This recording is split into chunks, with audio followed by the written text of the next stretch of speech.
ఆ రోజు నుంచి ఆ ఇంట్లో ఒక పండగ వాతావరణం మొదలైంది. ఈసారి గుమ్మం దగ్గరికి పాలు పోయించుకోవడానికి వెళ్ళింది పెద్ద కోడలు స్వర్ణ కాదు, చిన్న కోడలు ప్రియ. ఆమె ఎప్పుడూ లేనిది బారెడు పొద్దెక్కక ముందే, అంటే ఉదయం 5:30కే లేచి ముఖం కడుక్కొని పాలవాడి దగ్గర పాలు పోయించుకొని నేరుగా వంటింట్లోకి వెళ్ళి టీ పెడుతుంది. ఇల్లంతా ఊడ్చి శుభ్రంగా ఉంచుతుంది. సూర్యుడు మెల్లగా ఉదయిస్తున్నాడు. స్వర్ణ నిద్రలేచి వంటింట్లోకి వచ్చేసరికి ప్రియ అప్పటికే స్టవ్ మీద అందరికీ టీ పెడుతూ కనిపించింది. స్వర్ణ ఆశ్చర్యపోతూ, ఏంటి ప్రియా, ఇంత పొద్దున్నే లేచావు? ఆఫీస్కి వెళ్ళేదానివి, కాసేపు పడుకోవచ్చు కదా, ఈ పనులన్నీ నేను చేసుకుంటాను కదా. అయినా నీకెందుకు? ముందే చెప్పా, ఇంట్లో పనులన్నీ నేను చేసుకుంటానని. నువ్వు స్ట్రెస్ అవ్వద్దని నీకెప్పుడో చెప్పాను. నా మాట అంటే నీకు బొత్తిగా విలువలేదు కదా. అది ఆప్యాయంగా. ప్రియ చిన్నగా నవ్వుతూ స్వర్ణ చేతులు పట్టుకుని, లేదక్కా, రోజు నువ్వు మా అందరి కోసం ఎంత కష్టపడుతున్నావో నాకు అర్థమైంది. ఆఫీస్ ఫైళ్లను ఈజీగా మేనేజ్ చేయగలను, కానీ ఇంత పెద్ద ఇంటిని, అందరి ఇష్టాలను ఒక్కదానివే మేనేజ్ చేస్తున్నా నిన్ను చూసి నేను చాలా నేర్చుకోవాలి. ఇప్పటి వరకు కేవలం నా ఉద్యోగం, నా సంపాదన అని గర్వంలోనే బతికాను. కానీ ఇవాల్టి నుంచి ఈ ఇల్లు కూడా నాదే. ఇంటి బాధ్యతల్లో నేను కూడా సగం పంచుకుంటాను అంది. ఆ మాటలు విన్న సుభద్ర, రామయ్య హాల్లో సోఫాలో కూర్చుని ఆనందంతో ఒకరి ముఖాలు ఒకరు చూసుకున్నారు. రామయ్య గారు సుభద్రతో, చూసావా సుభద్ర, లెక్కలు తేల్చి విడగొట్టాలనుకున్న చోట స్వర్ణ సంస్కారం, ప్రేమానురాగల బంధాన్ని ఎలా గెలిపించిందో. ఇంటి పెద్ద కోడలంటే పేరుకి పెద్ద కోడలు మాత్రమే కాదు, ఇంటిని చక్కబెట్టడం, ఇంటి గౌరవాన్ని పెంచడం కూడా అది స్వర్ణ చాలా చక్కగా నిర్వర్తిస్తుంది అన్నారు సంతోషంగా. అవును మావయ్య, మీరు కరెక్ట్గా చెప్పారు. స్వర్ణాక ఓర్పు, తెలివితేటల వల్లే ఇవాళ మన ఇల్లు ముక్కలు కాకుండా నిలబడింది. నేను చేసిన తప్పులను మనసులో పెట్టుకోకుండా నన్ను క్షమించి పెద్ద మనసుతో నన్ను ఆదరించింది అంది ప్రియ కళ్ళల్లో నీళ్లు తిరుగుతుండగా. ప్రియ అందరికీ కాఫీ కప్పులు అందిస్తుంటే అప్పుడే నిద్రలేచి హాల్లోకి వచ్చిన వంశీ ఇదంతా చూసి ఆశ్చర్యపోయాడు. ఎప్పుడూ ఆఫీస్ టైం దాకా పడుకునే తన భార్య ఇంత పొద్దున్నే లేచి ఇల్లంతా సర్ది అందరికీ కాఫీ ఇస్తుండడం చూసి అతని మనసు గర్వంతో, సంతోషంతో నిండిపోయింది. వంశీ మెల్లగా తండ్రి పక్కన కూర్చుని, అవును నాన్న, ప్రియా అన్నది నిజం. వదిన సంస్కారమే మన ఇంటిని నిలబెట్టింది. నేను కూడా కేవలం సంపాదన చూసుకొని బాధ్యత లేకుండా ప్రవర్తించాను. కానీ ఇకపై అన్నయ్యతో కలిసి ఈ ఇంటి బాధ్యతలను నేను కూడా సమానంగా పంచుకుంటాను అన్నాడు ఎంతో పశ్చాత్తాపంతో. సుభద్ర కూడా కోడలిద్దరినీ దగ్గరకు తీసుకుని, నాకు ఇద్దరు కోడళ్ళు కాదు, ఇద్దరు కూతుర్లు ఉన్నారనిపించేలా చేశారు. ఒకరు ఇంటిని చక్కదిద్దే లక్ష్మి అయితే మరొకరు ఇంటికి ఆర్థికంగా అండగా నిలిచే సరస్వతి. మీ ఇద్దరి కలయికే మన ఇంటికి శ్రీరామ రక్ష అంది ఎంతో ఆప్యాయంగా.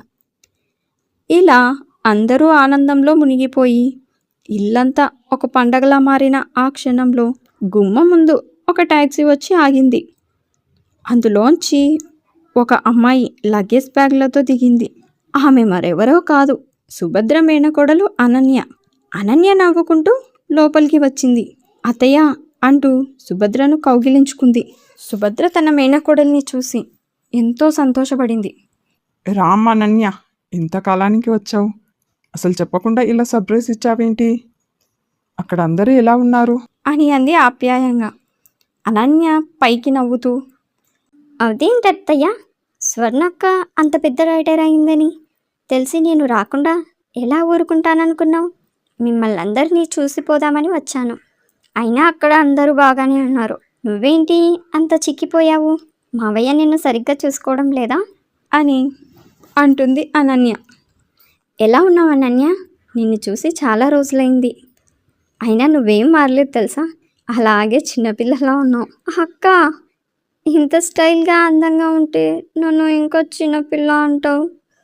ఐఎమ్ హర్టెడ్ అక్క. అవును స్వర్ణ, నీకు మరీ కళ్ళు కనిపించడం లేదు. ఇంత పెద్ద గడ్డను పట్టుకొని చిన్నపిల్ల అంటావు? అని మీనా కోడలిని ఆట పట్టిస్తుంది సుభద్ర. ఏంటెత్తయ్యా నువ్వు కూడా అంటూ మూతి ముడుచుకుంది. అందరూ ఆనందంగా నవ్వుకుంటూ కబుర్లు చెప్పుకుంటూ ఉండగా ప్రియా కాఫీ తీసుకొచ్చి అనన్యకిస్తుంది. మీరు వంశీ వైఫ్ కదా?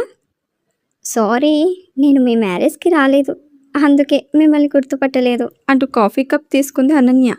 పర్వాలేదు, కాఫీ చల్లారిపోయేలా ఉంది, ముందు తాగండి. అండి ఏంటి అనన్యాను? నేనేం ముసలమ్మను కాదు, ఇంచుమించు ఇద్దరం ఒకే ఏజ్ వాళ్ళం అంటుంది. కానీ ఆమె కళ్ళు మాత్రం వంశీ పక్కన నిలబడినందుకు ప్రియా వైపు క్రూరంగా చూస్తూనే ఉంది.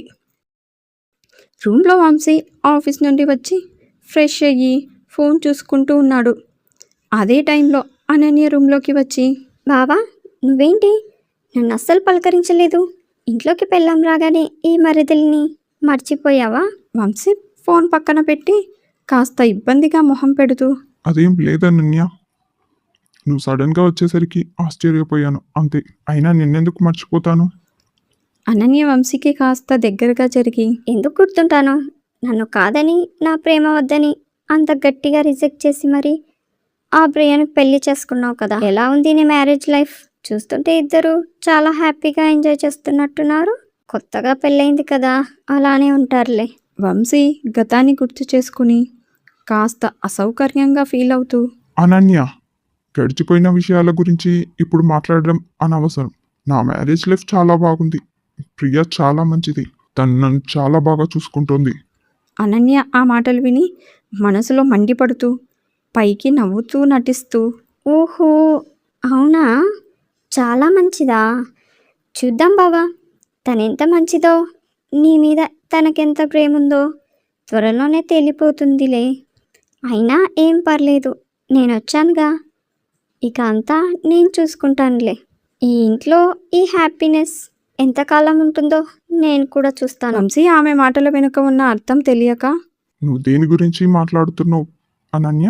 ఏదో తేడాగా మాట్లాడుతున్నావు. అనన్య వెంటనే మాట మారుస్తూ, ఏం లేదు బావా, నువ్వు అంతగా కంగారు పడిపోకు. నీ పెళ్ళాం కంటే నేనేం తక్కువ కాదు కదా, నీకు ఎలాంటి లోటు రాకుండా ఈ మరదలు చూసుకుంటుందని చెప్తున్నా. నువ్వు చూసుకోవడం ఏంటి? నాకు పెళ్ళయింది. నా బాగోగులు చూసుకోవడానికి నా భార్య ఉంది. నువ్వు గెస్ట్వి, నీ లిమిట్లో నువ్వు ఉండు. మనసులో ఏమన్నా ఉన్నా ఇప్పుడే అవి తుడిచేయి. అంటూ సీరియస్ అయ్యాడు వంశీ. అదేంటి బాబా అలా అంటావు? నేను క్యాజువల్గానే అన్నాను, నువ్వు మరీ అంత సీరియస్ అయితే ఎలా? ప్రియా ఆఫీస్కు వెళ్తుంది కదా, నీకు ఏమన్నా హెల్ప్ చేద్దామని అన్నాను అంతే, నా మనసులో ఏ ఉద్దేశం లేదు. అప్పుడే ఆఫీస్ నుంచి వచ్చింది ప్రియా. రూమ్లోకి వస్తూ అనన్య వంశీ మాటలు విని గుమ్మం బయట ఆగిపోయింది. అనన్య రూమ్లో నుంచి బయటకు వస్తూ రూమ్ బయట ప్రియను చూసి, హాయ్ ప్రియా, నీతో మాట్లాడదామని వచ్చాను. బావ నువ్వు ఇంకా రాలేదని చెప్పాడు. ఓకే, నువ్వు ఇప్పుడే వచ్చావు కదా, ఫ్రెష్ అవ్వు, నేను మళ్ళీ వస్తాను అంటూ కంగారుగా వెళ్ళిపోయింది. అనన్య వెళ్ళిపోగానే ప్రియ గదిలోకి వచ్చి తన ఆఫీస్ బ్యాగ్ పక్కన పెట్టింది. ఆమె ముఖంలో ఏదో తెలియని అశాంతి, అనుమానం స్పష్టంగా కనిపిస్తున్నాయి. వంశీ వైపు సీరియస్గా చూస్తూ అడిగింది, వంశీ నిజం చెప్పు, అనన్య ఇందాక నీతో ఏం మాట్లాడుతోంది? తను నన్ను కాదని ప్రేమించి పెళ్లి చేసుకున్నావు కదా అని అనడం నా చెవులతో నేను విన్నాను. అసలు తన మనసులో ఏముంది? వంశీ కాస్త కంగారు పడుతూ సర్ది చెప్పే ప్రయత్నం చేస్తూ, అయ్యో ప్రియా, నువ్వు అనవసరంగా అనుమానపడుతున్నావు. అనన్య చిన్నప్పటి నుంచి కాస్త అల్లరి పిల్ల. తను క్యాజువల్గానే పాత విషయాలు ఎత్తి నన్ను టీజ్ చేస్తుంది అంతే. నువ్వు ఆఫీస్కి వెళ్తే ఇంట్లో నాకు తోచదు కదా, అందుకే ఏమన్నా హెల్ప్ కావాలా అని అడిగింది. క్యాజువల్గానే మాటల్లో లేవు వంశీ అవి. తన కళ్ళలో ఏదో పగ కనిపిస్తుంది. పైగా నన్ను చూడగానే అంత కంగారుగా ఎందుకు వెళ్ళిపోయింది? ఈ ఇంట్లో అందరూ ఇప్పుడిప్పుడే నన్ను అర్థం చేసుకుని అందరూ నాతో క్లోజ్గా ఉంటున్నారు. ఇలాంటి టైంలో తను వచ్చి లేనిపోని గొడవలు పెడుతుందేమోనని నా భయం.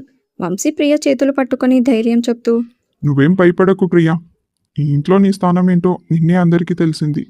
నాన్నగారు, అమ్మ, అన్నయ్య, వదిన నిన్ను ఎంతగా నమ్ముతున్నారో చూసావు కదా. ఆ నమ్మకాన్ని ఎవరు చెడగొట్టలేరు. నువ్వు వెళ్ళి ఫ్రెష్ అవ్వు, నేను కాఫీ తీసుకురానా? భర్త మాటలతో ప్రియ కాస్త శాంతించిన ఆమె మనసులో ఏదో కీడు శంకిస్తోంది. పెరట్లో స్వర్ణ పూలు కోస్తూ ఉండగా ప్రియ అక్కడికి వస్తుంది. అక్క, నేను ఒకటి అడుగుతా, నువ్వు తప్పుగా అనుకోకూడదు. అని కాస్త అసహకార్యంగా అడిగింది. అదేంటి ప్రియా, ఎప్పుడూ లేనిది ఈరోజు అలా అడుగుతున్నావు? ఏమైంది? ఏమన్నా ప్రాబ్లమా? నేను అక్కని కాదు, నీ ఫ్రెండ్ అనుకొని మొహమాట పడకుండా అడుగు. అనన్య గురించి నాకు కొన్ని విషయాలు తెలియాలి. తను వంశీతో చాలా క్లోజ్గా ఉంటుంది, కానీ నా ముందు మాత్రం నటిస్తుంది. నాకు నిజం మాత్రమే చెప్పక్క. అసలు వంశీకి తనకు మధ్య ఏం జరిగింది అని ప్రియ ఆతృతగా తెలుసుకోవాలని అడుగుతుంది. అది ప్రియా అంటూ స్వర్ణ తడబడుతూ, అనన్యకి వంశీ అంటే కేవలం ఇష్టం కాదు, ఒక రకమైన పిచ్చి.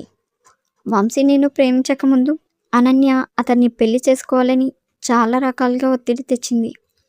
ఒకవేళ వంశీ ఒప్పుకోకపోతే అత్తయ్య దగ్గర లేనిపోని అబద్ధాలు చెప్పి ఇంట్లో గొడవలు పెడతానని, వంశీని బ్యాడ్గా చేస్తానని అప్పట్లోనే బెదిరించింది. వంశీ ఆమె సైకో ప్రవర్తన నచ్చకే నిన్ను చూసి ఇష్టపడి పెళ్లి చేసుకున్నాడు.